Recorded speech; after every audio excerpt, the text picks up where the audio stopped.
In the last part, we saw that UNU was in deep thought.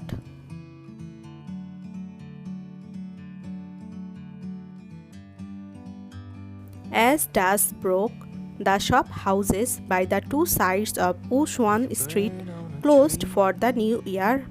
Thin grains of yellow sand were strewn across the street to prevent the horses pulling the carriage from slipping.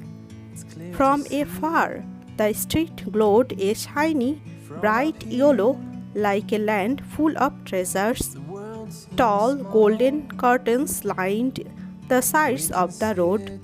As the civilians retreated into their homes, officials knelt by both sides of the road. As various guards of honor advanced forward, their formation neat and synchronized. In no time, the street was packed with carriages, as flamboyant clothes were visible everywhere.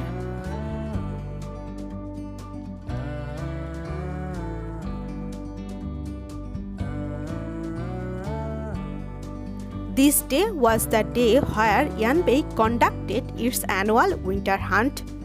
The elderly with good memories reminisced about the last winter hunt, which had occurred 12 years ago.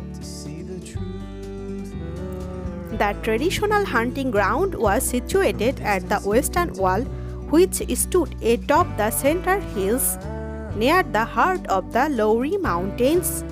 Its back was faced towards the southern peak of Hui Hui Mountains.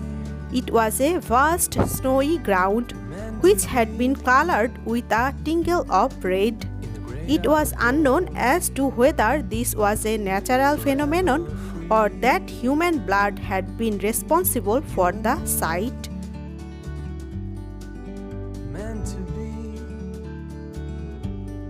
Yanshon sat on the tall throne with a heavy cloak draped over his shoulders. Many people stood in front of him. From afar, the human crowd looked like two black wings. The officials knelt in front of their ruler, their hearts in tenterhooks, their knee ached due to the cold, but they did not dare to look up with the exception of Azin.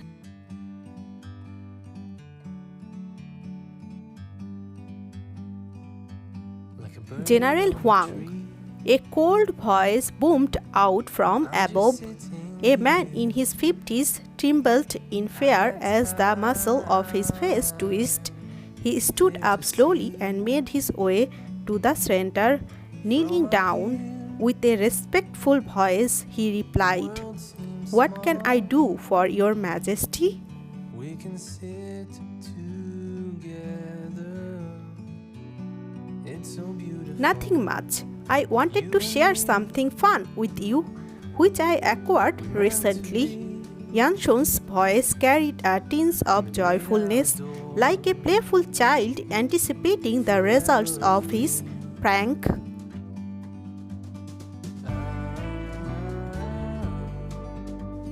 General Huang knelt on the ground and frowned as his fingertips turned white, but he lowered his head and replied emotionlessly, "Thank you for thinking of me, Your Majesty." Yanshun smiled. His eyes carried a tinge of playfulness.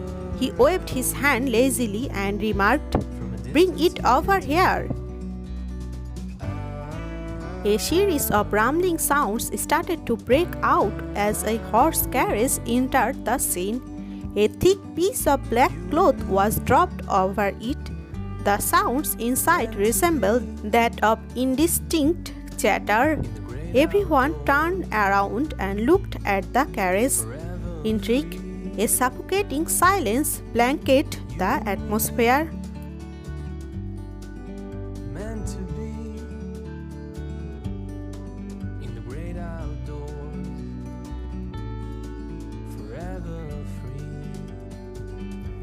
No one dared to speak a word.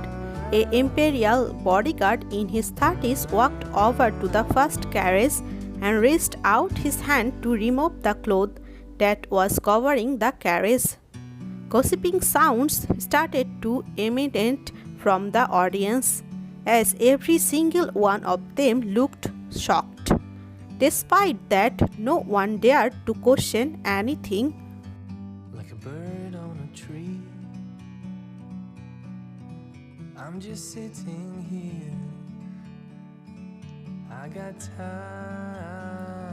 The horse carriage was filled with a group of pretty young ladies who were about 16 or 17 years old. Due to the cold weather, they huddled together, their face pale. They were also bound by their hands and feet. You and me, we meant to be. General Huang took one look at the sight in front of him and was stunned. In the cold weather, beads of sweat trickled down his forehead.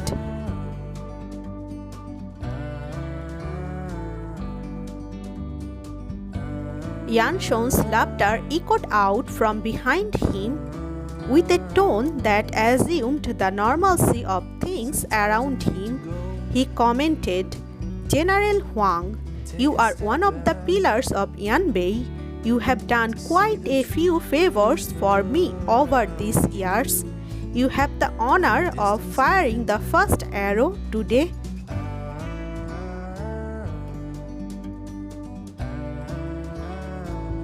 As the case inside the horse carriage was opened, some soldier walked up in a boorish manner and assaulted the girls, causing them to get down from the horse carriage. They were all barefooted. Their feet turned instantly red as it made contact with the ground. Meant to be in the great eye. "Run faster!" The soldier brandished their whips and lashed out at the ladies, inflicting bloody wounds on their bare backs, following which cries of agony started to fill the air.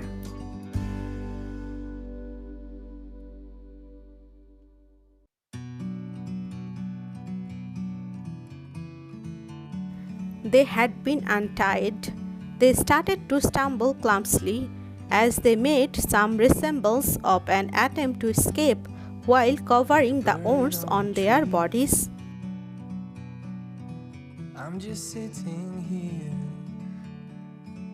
I got time. That's it for today.